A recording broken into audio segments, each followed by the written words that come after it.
আগামী 16 ডিসেম্বর আওয়ামী লীগ কিয়ামত করবে, এখন থেকেই দেশ তোলপাড়। ডিসেম্বর শুরু হয়েছে, এ মাসেরই 16 তারিখ। নানা ধরনের খারাপ খবর আমাদেরকে ব্যথিত করছে। দর্শক দেখতে পাচ্ছেন, এখন থেকে আওয়ামী লীগ কর্মীরা রাজপথে নেমেছে এবং সমন্বয়কদের কিন্তু পেটাচ্ছে।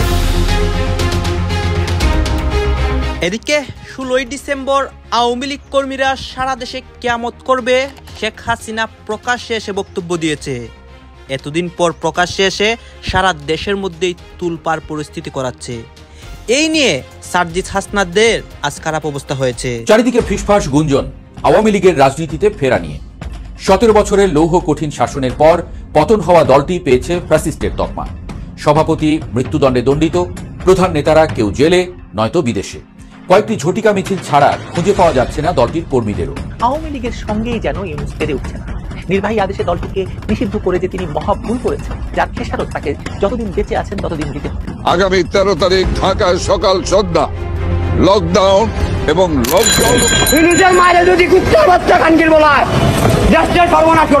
রাজনীতিতে এবার দৃশ্যপটে আওয়ামী লীগের সি টিম। দর্শক, আওয়ামী লীগের এ টিম তো আওয়ামী লীগ নিজেরা। এনসিপি টোকাইরা যেখানেই যাচ্ছে সেখানেই জনগণ দৌড়ানি দিচ্ছে, না হয় গণধোলাই দিচ্ছে। এবং এনসিপির অনেক নেতা এই ভয়ে বিভিন্ন জায়গায় পদত্যাগ করছে। গতকালকেই আমরা দেখতে পেয়েছি বাংলাদেশে এখন এনসিপি শূন্য হয়ে যাচ্ছে প্রত্যেকটা জেলা থেকে তাদের নেতৃত্ব। আমি 16 ডিসেম্বরকে বিজয় দিবস মানি না, আমি নতুন দিবসের খোঁজ অলরেডি তর্কটা তুলছি। আগামী 16 ডিসেম্বরকে নিয়ে চারদিকে এখন আলোচনা সমালোচনা হচ্ছে। আওয়ামী লীগ কর্মীরা এই 16 ডিসেম্বর সারা দেশে কিয়ামত ঘটাবে।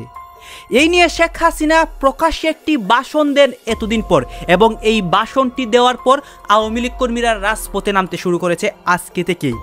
সার্জিস হাসনাত সহ অনেক উপদেষ্টাদের খুবই খারাপ অবস্থা করে তারা। আপনারা সম্পূর্ণ ভিডিও দেখবেন। এই মুহূর্তে ঢাকার রাজপথে নতুন অনেক পরিস্থিতি হয় এবং 16 ডিসেম্বরকে নিয়ে শেখ হাসিনা কী বলেছেন এবং আওয়ামী লীগের কী পরিকল্পনা, সব কিছু উন্মোচন করবো এই একটি ভিডিওতে। আসুন আমরা কথা বাড়াচ্ছি না, আমরা সরাসরি ভিডিওর মূল আলোচনায় চলে যাচ্ছি। চারিদিকে ফিসফাস গুঞ্জন আওয়ামী লীগের রাজনীতিতে ফেরা নিয়ে। 17 বছরের লৌহ কঠিন শাসনের পর পতন হওয়া দলটি পেয়েছে ফ্যাসিস্টের তকমা। সভাপতি মৃত্যুদণ্ডে দণ্ডিত, প্রধান নেতারা কেউ জেলে নয়তো বিদেশে। কয়েকটি ঝটিকা মিছিল ছাড়া খুঁজে পাওয়া যাচ্ছে না দলটির কর্মীদেরও। এমন দুঃসময়েও দলটির রাজনীতিতে ফেরার গুঞ্জন উঠেছে। এমন সময়ে মনে করিয়ে দিতে চাই ঠিক 1 বছর আগে হওয়া একটি জরিপের ফলাফলের কথা, যেখানে মানুষের কাছে প্রশ্ন রাখা হয়েছিল আওয়ামী লীগের রাজনীতি চালিয়ে নেয়ার পক্ষে কয়জন, বিপক্ষেই বা কয়জন। জরিপটি পরিচালনা করেছিল ভয়েস অফ আমেরিকা। জুলাই গণ অভ্যুত্থানের মাত্র 4 মাসের মাথায় গত বছরের নভেম্বরে পরিচালিত জরিপে দেখা গিয়েছিল আওয়ামী লীগকে রাজনীতিতে দেখতে চায় দেশের 57% মানুষ। এর মধ্যে তরুণরা, যাদের বয়স 18 থেকে 34, তাদের 53.9% এবং 35 বা তার চেয়ে বেশি বয়সী 60.3% মানুষ আওয়ামী লীগকে রাজনীতি চালিয়ে যেতে দেওয়ার পক্ষে মত দিয়েছিলেন। নারী উত্তরদাতাদের মধ্যে 52.2 এবং পুরুষদের মধ্যে 61.8% উত্তরদাতা চান আওয়ামী লীগ আবার রাজনীতিতে ফিরুক। আওয়ামী লীগকে রাজনীতি করতে দেয়া উচিত বলে মনে করেন গ্রামীণ উত্তরদাতাদের 57.1% এবং শহরের উত্তরদাতাদের 56.7%। অন্যদিকে দলটিকে নিষিদ্ধ করার পক্ষে মত দিয়েছেন 35.3% মানুষ। অর্থাৎ বেশিরভাগ মানুষ তখনও আওয়ামী লীগকে রাজনীতিতে দেখতে চেয়েছিলেন। 18 থেকে 34 বছর বয়সী তরুণ উত্তরদাতাদের মধ্যে 39.9% আওয়ামী লীগ নিষিদ্ধের পক্ষে বেশি সংখ্যায় মত দেন। 35 বছর বা তার চেয়ে বেশি বয়সী উত্তরদাতাদের 30.8% মত দিয়েছিলেন আওয়ামী লীগ নিষিদ্ধের পক্ষে। নিজেদের ইতিহাসের সবচেয়ে সংকটকাল পার করছে বাংলাদেশ আওয়ামী লীগ। এমন অবস্থাতেও পতনের মাত্র 4 মাসের মাথায় একটি জরিপে দেশের প্রায় 60% মানুষ দলটির প্রতি সহানুভূতি কিছুটা অবাক করার মতোই বটে। সেই জরিপটির ফলাফল বের হবার পর কেটে গেছে 1 বছর। অনেক পানি গড়িয়েছে পদ্মা মেঘনায়। সময় এবং রাজনীতির স্বাভাবিক নিয়মেই আওয়ামী লীগের প্রতি সাধারণ মানুষের ক্ষোভ আরও কমে আসার কথা। বাংলাদেশের রাজনীতি স্বাধীনতার পর থেকে যে ধারায় চলে, তাতে সবসময় সরকার বিরোধী পক্ষের প্রতি সাধারণ মানুষের এক ধরনের সহানুভূতি কাজ করে। দর্শক, মহান ডিসেম্বর শুরু হয়েছে আজ। ঐতিহাসিক সেই বিজয়ের মাস। এ মাসেরই 16 তারিখ পাকিস্তানি হানাদার বাহিনী আমাদের মিত্রবাহিনীর কাছে আত্মসমর্পণ করতে বাধ্য হয়। স্বাধীন বাংলাদেশের অভ্যুদয় হয় সেদিন।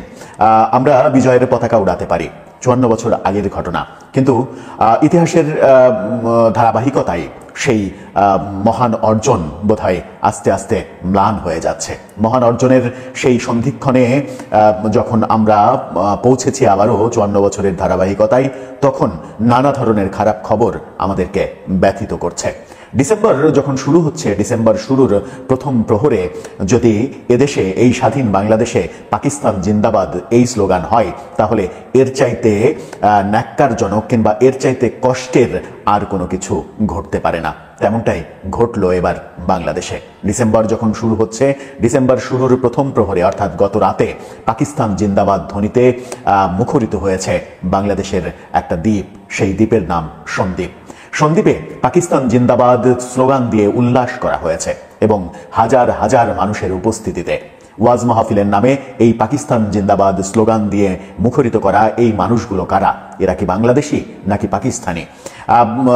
সন্দ্বীপে পঞ্চমবারের মতো আন্তর্জাতিক কেরাত সম্মেলন আয়োজন করা হয়েছে এবং সেই কেরাত সম্মেলনের নামে পাকিস্তানি বক্তাকে সেখানে ওয়াজে নিয়ে এসে পাকিস্তানের গুণগান যেমন গাওয়া হয়েছে, পাকিস্তানি বক্তা আসতেই পারে, সেটা কোনো ব্যাপার না। কিন্তু যখন হাজার হাজার মানুষ পাকিস্তান জিন্দাবাদ, পাকিস্তান জিন্দাবাদ স্লোগান দেবে, তখন সেটা একটা বড় ব্যাপার হয়ে দাঁড়ায়। চলুন একটু জেনে দেখি সেই কষ্টের কাহিনীটা কি ঘটলো সন্দ্বীপে, কেন ঘটলো, এর পেছনে কারণটা কি, দায়ী কারা, কিংবা এই ঘটনা ঘটানোর পেছনে যারা খলনায়ক তাদের কি বিচারের আওতায় আনা হবে, তাদের কি দেশদ্রোহীর খাতায় নাম লেখা হবে?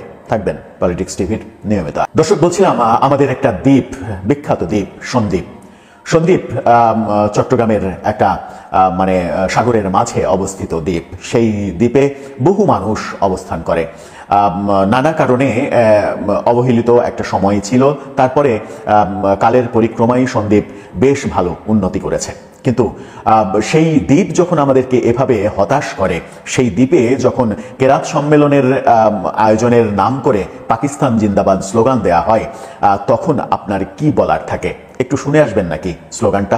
পাকিস্তান পাকিস্তান, বাংলাদেশ বাংলাদেশ, পাকিস্তান পাকিস্তান।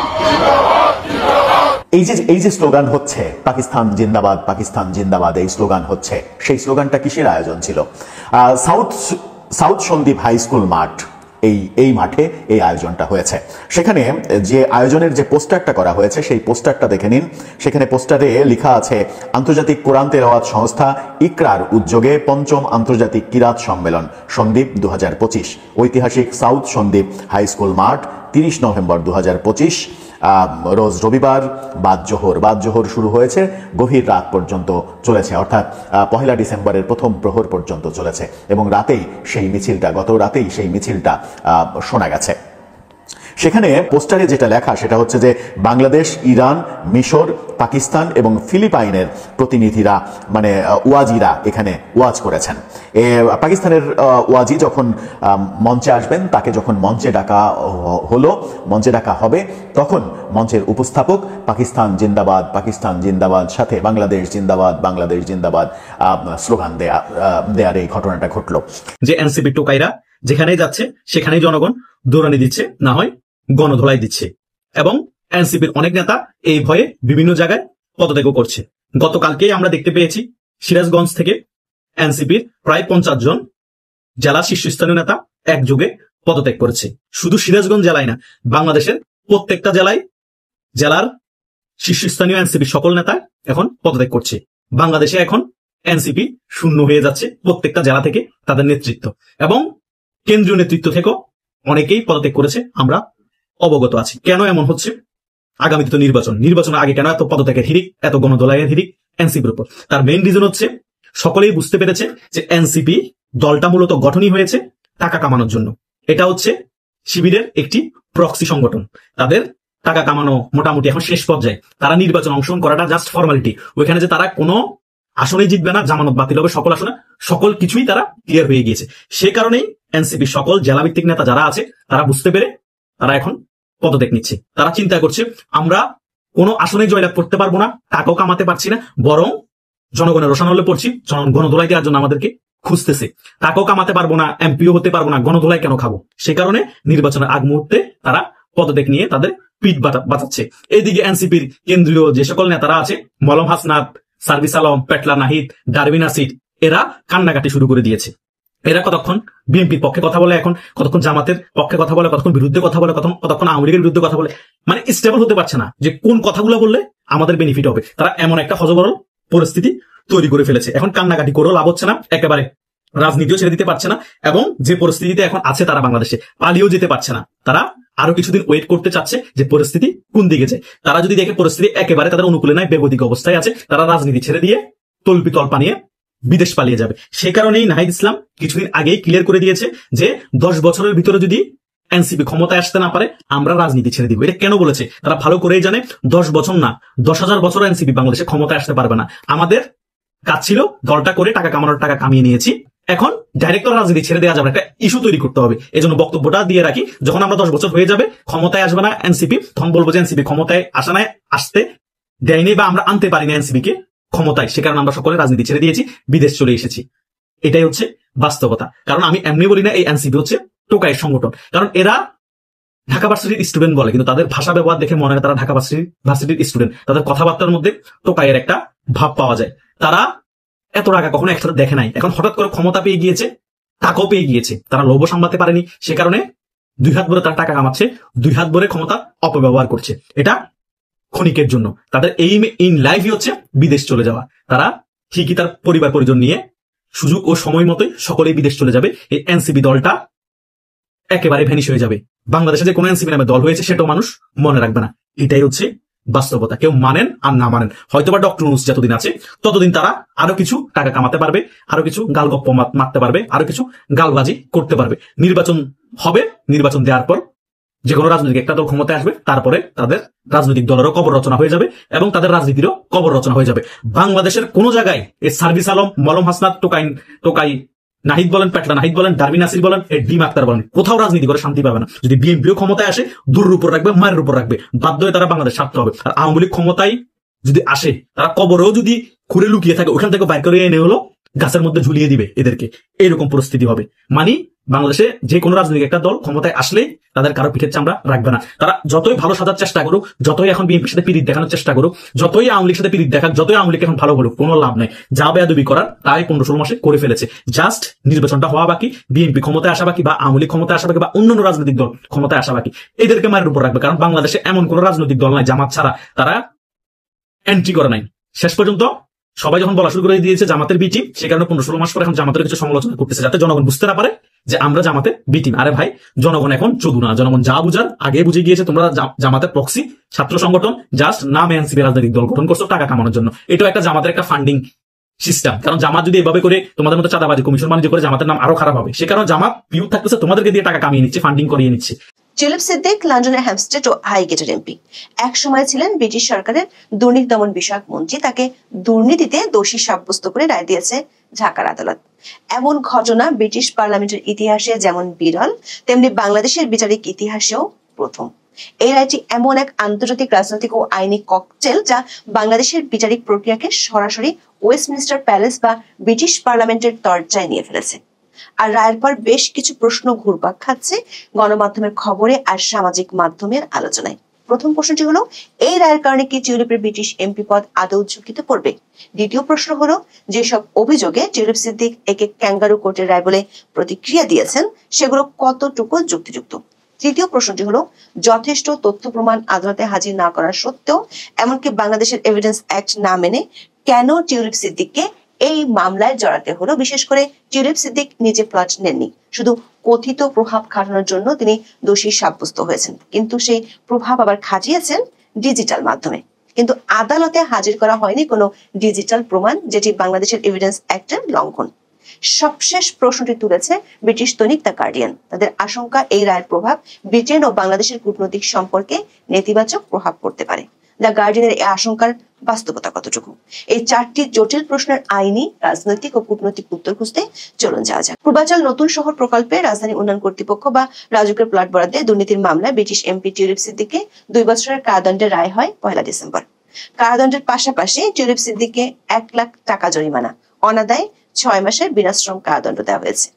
এই মামলায় সাবেক প্রধানমন্ত্রী শেখ হাসিনার 5 বছর, তার বোন শেখ রেহানার 7 বছরের কারাদণ্ড দেন ঢাকার বিশেষ জজ আদালত 4-এর বিচারক। দর্শক, আপনারা তো দেখলেন এখানে কি কথা হচ্ছে। অনেকেই কিন্তু অনেক কথা বলতেছে, অনেকে আলোচনা করতেছে, অনেকে সমালোচনা করতেছে। বিশেষ করে এখানে 16ই ডিসেম্বরকে নিয়ে, এই ডিসেম্বর মাসকে নিয়ে আওয়ামী লীগের যে একটা পরিকল্পনা, অন্যদিকে সার্জিস হাসনাত এদের কি হয়, এবং ডক্টর ইউনূসের বিরুদ্ধে অনেক পরিকল্পনা, এইগুলা নিয়ে সবাই আলোচনা সমালোচনা করতেছে। দর্শক শ্রোতা, এই বিষয়গুলো নিয়ে আপনাদের মন্তব্য কি? আপনাদের মন্তব্যটা অবশ্যই আপনারা আমাদের কমেন্ট বক্সে লিখে যাবেন। আর হ্যাঁ, তখন আপনাদেরকে আমরা যা কিছু দেখিয়েছি সব কিছু আমরা সোশ্যাল মিডিয়া থেকে সংগ্রহ করেছি। এখানে আমাদের নিজস্ব কোনো মন্তব্য নেই বা আমাদের নিজস্ব কোনো সিদ্ধান্ত নেই। সর্বশেষ আপনাদের কাছে আমাদের রিকোয়েস্ট থাকবে, আপনারা আমাদের চ্যানেলের নতুন দর্শক হয়ে থাকলে চ্যানেলটি সাবস্ক্রাইব করবেন এবং পাশে থাকা বেল বাটনটি বাজাবেন, যাতে করে নেক্সট ভিডিওটা সবার আগে আপনাদের কাছে পৌঁছে যায়। ধন্যবাদ।